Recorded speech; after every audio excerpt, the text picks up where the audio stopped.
Okay, so you've probably heard the term microservice architecture thrown around a lot. It's supposed to make building software faster, safer, all that good stuff. But what does it actually mean? Let's cut through the noise and get right to it. So, what exactly is a microservice? You'd think that'd be a simple question, but honestly, if you ask 10 different developers, you might just get 10 different answers. So let's try to build a really solid foundation for what we're talking about here.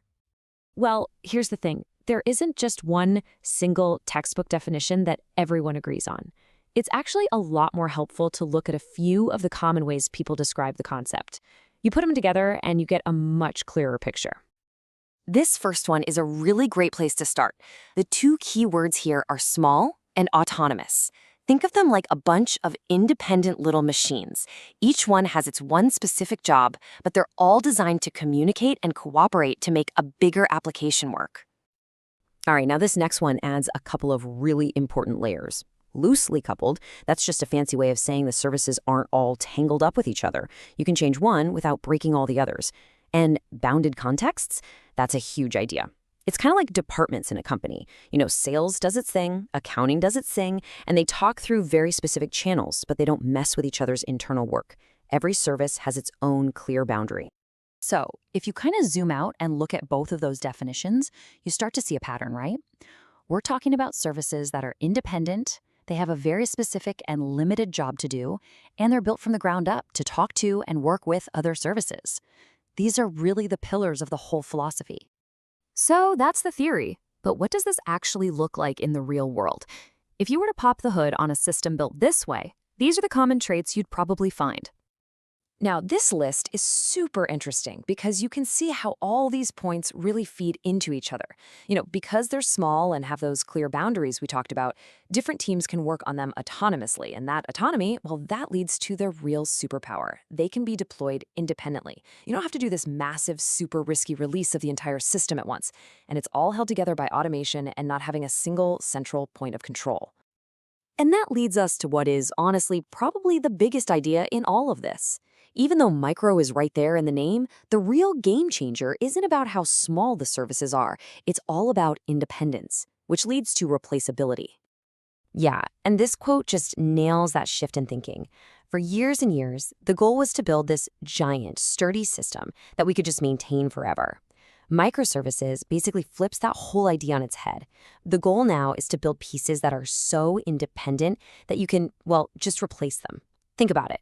Instead of constantly trying to patch up an old engine, you just swap it out for a brand new one. So what does that actually mean day to day? Well, it looks something like this. Let's say you need to update the part of your app that handles user profiles. You update just that one service. Then you deploy only that one service. And if you've designed things right, the rest of the application, your product catalog, your shopping cart, everything else, just keeps on chugging along like nothing happened. This makes everything so much faster and way less risky.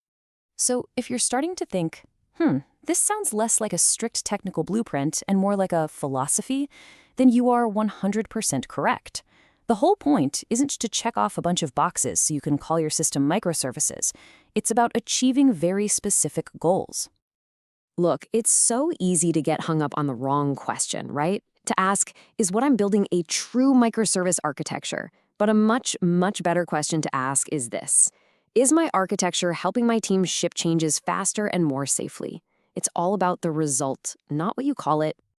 And that's really the bottom line here. What you call your architecture just doesn't matter in the end. What does matter is whether it's helping you hit your goals. If you're delivering value to your customers faster and your system is more stable, you're winning. Simple as that. So when you boil it all down, getting into microservices isn't really about following some strict set of rules. It's much, much more about embracing a totally different way of thinking. It's about seeing your system as a collection of small, replaceable parts instead of one giant, permanent thing. And that brings me to the final thought I want to leave you with, which is maybe the most powerful way to think about all of this. Just forget about the word small for a second. What if every time you started to design something, you asked this question instead? How can we make this piece as replaceable as possible? If you start there, you'll naturally find your way to all the core principles of a modern, effective, and really adaptable system. All right, and that's our look at the core mindset behind microservices. If this was helpful for you, do me a favor and hit that like button, share it with your team, and definitely subscribe for more explainers that get right to the point. Thanks so much for watching.